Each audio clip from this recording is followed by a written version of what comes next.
Hi friends, ఈరోజు నేను blouse cutting back part ఎలా కట్ చేయాలి, అది మెజర్మెంట్ బ్లౌజ్తో ఎలా కట్ చేయాలి అనేది మీకు చూపించబోతున్నాను. ఒకసారి నేను బ్లౌజ్ కొలతలు తీస్తాను. ఆ కొలతల ప్రకారం మనం బ్లౌజ్తో ఎలా కట్ చేయాలి అనేది ఈ వీడియోలో చూద్దాం. బ్యాక్ ఫస్ట్ లూజ్ తీసుకుందామండి. లూజ్ కోసంగా కొలత బ్లౌజ్తో ఎలా చెక్ చేసుకోవాలి మనం అనేది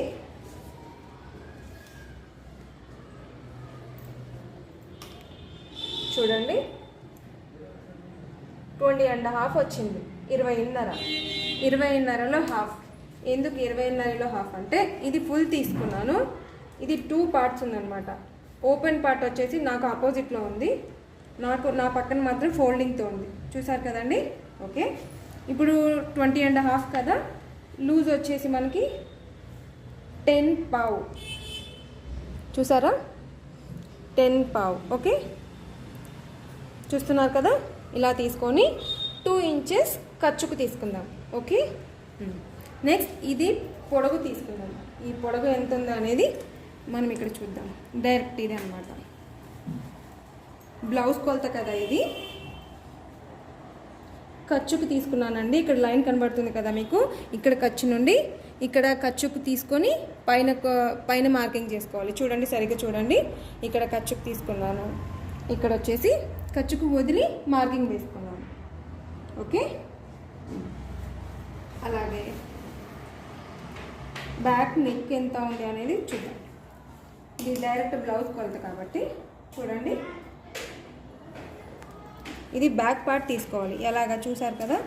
ఈ స్టిచ్ ఫోల్డ్ చేసిన తర్వాత ఇది ఎక్కడ స్టిచ్ చూస్తున్నారా మీరు, ఇలా చూడండి. ఇది సరిగా ఇది ఉంది కదా.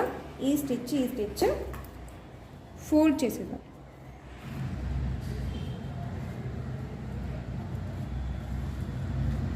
ఇది నెక్. ఓకే, ఈ నెక్ ఇలా. బ్యాక్ నెక్ ఎంత పొడుగు కావాలి మనకి అనేది ఈ కప్పు కొలుచుకుంటే సరిపోతుంది. ఇక్కడ ఖర్చుకు వదిలేసాను, ఇక్కడ ఖర్చుకు వదిలేసి మార్కింగ్ చేసుకున్నాను. చూసారు కదా. ఓకే, ఇది అయిపోయింది కదా. నెక్స్ట్ ఈ చంక కింద పొడుగు ఎంత ఉంది అనేది చూద్దాం. ఈ స్టిచ్ చూసారు కదా, చూడండి. ఇక్కడ ఖర్చుకు వదిలేసాను, మార్కింగ్ చూస్తున్నారు కదా. ఖర్చుకు వదిలేసాను. ఇక్కడ స్టిచ్ చూసారు కదా. ఇక్కడ ఖర్చుకు వదిలేసి మార్కింగ్ చేసుకున్నాను. ఓకే, ఇక్కడ నుంచి ఇక్కడికి చంక కింద పొడగండి. ఓకే, ఆ తర్వాత ఇది 32 నెంబర్ బ్లౌజ్ అనమాట. ఆవిడ కొంచెం లావుగా ఉంటుంది. సో నేను 1/4 చూస్తున్నారా, 1/4 ఎక్కడి వరకు ఉండింది, ఇక్కడ వరకు 1/4 మార్కింగ్ చేసుకున్నాను. ఇక్కడ కూడా అలాగే 1/4 మార్కింగ్ చేసుకున్నాను నెక్ కింద వైపు. ఓకే, నెక్ డ్రా చేసుకునేప్పుడు షోల్డర్ మనకి డ్రాప్ అవ్వకుండా, అంటే షోల్డర్ జారిపోకుండా ఉండడానికి ఇలా స్ట్రైట్గా కాకుండా ఇక్కడ కొంచెం క్రాస్గా తీసుకున్నారు అని అంటే ఇక్కడ సరిగ్గా నిలబడుతుంది అనమాట. షోల్డర్ డ్రాప్ అవ్వకుండా సరిగ్గా నిలబడుతుంది. ఇక్కడ కొంచెం లోపలికి తీసేసుకోవాలన్నమాట ఇలా. ఓకే, ఇది వచ్చేసి షోల్డర్ బ్లౌజ్ కొలత కదండి. ఇది ఇక్కడ ఖర్చుకు వదిలేసాను. ఇది ఈ స్టిచ్ చూసుకోవాలి. షోల్డర్ పైన స్టిచ్ తీసుకొని ఇక్కడ చూస్తున్నారు కదా. నేను ఎలా ఖర్చుకు వదిలేసాను, ఎక్కడ మార్కింగ్ చేసుకున్నానో చూస్తున్నారు కదా. ఇక్కడ ఇలా తీసుకున్నాను. ఇది స్టిచ్ అనమాట, ఇది ఖర్చు. ఓకే, ఆ తర్వాత ఇప్పుడు ఇది ఎలా తీసుకున్నాను అంటే ఇక్కడ మనం మార్కింగ్ వేసుకున్నాను కదా. ఇది అలాగే కొలత ఉంది కాబట్టి వీళ్ళకి పర్ఫెక్ట్గా ఉంది కాబట్టి ఇది మనకి ఇచ్చారు.